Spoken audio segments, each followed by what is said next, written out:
Christina here, your resident HS nutritionist. So I wanted to answer this question because it's one that I get all the time. Christina, how did you put your HS in remission? Hidradenitis suppurativa is an autoinflammatory skin condition characterized by boil-like abscesses that appear on the skin. They can appear anywhere that there's a hair follicle. The areas that I had it, and fairly common areas, are underarm, inner thigh, groin, chest, buttocks. But again, you can have it anywhere that there's a hair follicle. It's painful, it's not contagious, it's not your fault, and it's not curable. So remission is essentially when you have a 75% or more reduction in symptoms, and I've been able to maintain that for almost 8 years now. I saw a video on Facebook yesterday, quick segment, side segue, that was someone shared in a HS group that was this YouTube video of this guy saying, someone dressed in scrubs, maybe they were a doctor, saying, how to get rid of your HS permanently.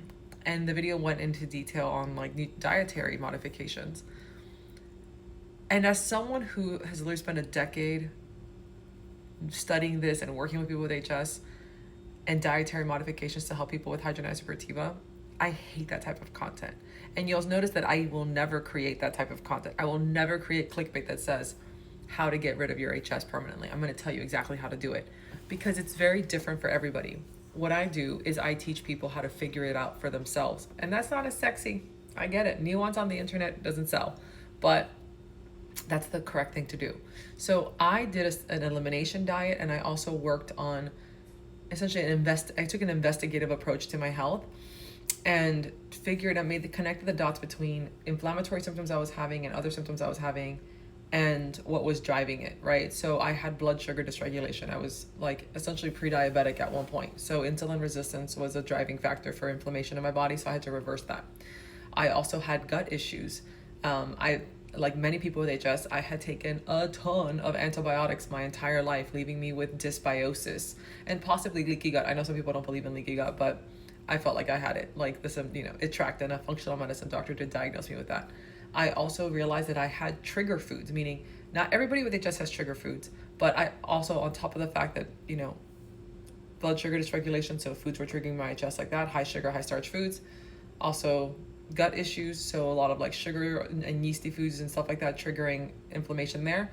Trigger foods, so tomatoes, potatoes, eggplant, pepper, gluten, dairy, specific foods that when I eat them trigger inflammation in my body.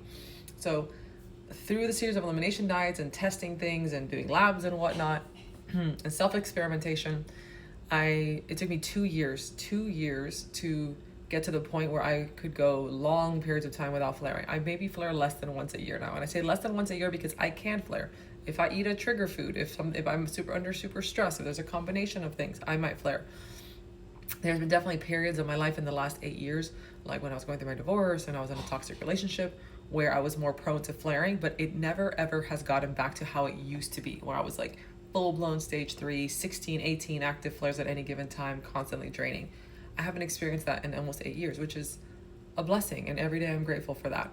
So what I teach people through my website and my content here and my books and my resources is to teach people how to, one, listen to their bodies. What is driving inflammation in your body? What other symptoms aside from your skin do you have? Do you have mood swings? Does your energy up and down? Do you have digestive issues? All of that is your body telling you something's up. And then their nutrition. And, just because you want to use nutrition as a tool doesn't mean that you can't use it in conjunction with medication or with surgery. Sometimes, I didn't do surgery. And at the time back then, I wasn't on any medication. I am on 2 different medications right now. One is low dose naltrexone, and I started taking that 4 years ago for joint pain. And about 1.5 years ago, I started taking a GLP-1.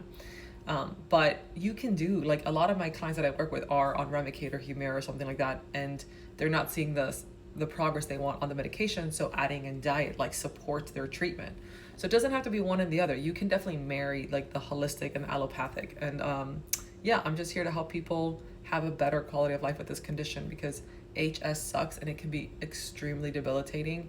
But for many of us, a better quality of life is out there. It's possible. It's just different for everybody, and it takes time. But that's what I do. Also, let me know if you want to talk more about the scar cover-up tattoos. I've done, mine are now 4 years old and no issues, healed really well. I have an artist that I love, so yeah. Anyways, if you have HS, please hit that follow button, stick around. I will also be at the HS I Reclaim Summit with OSID in Detroit, June 6th, 7th, and 8th. June 7th at 4 p.m. I have a talk. I'm doing a nutrition for wound healing.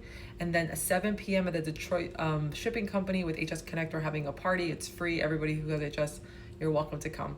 So I hope to see you guys there.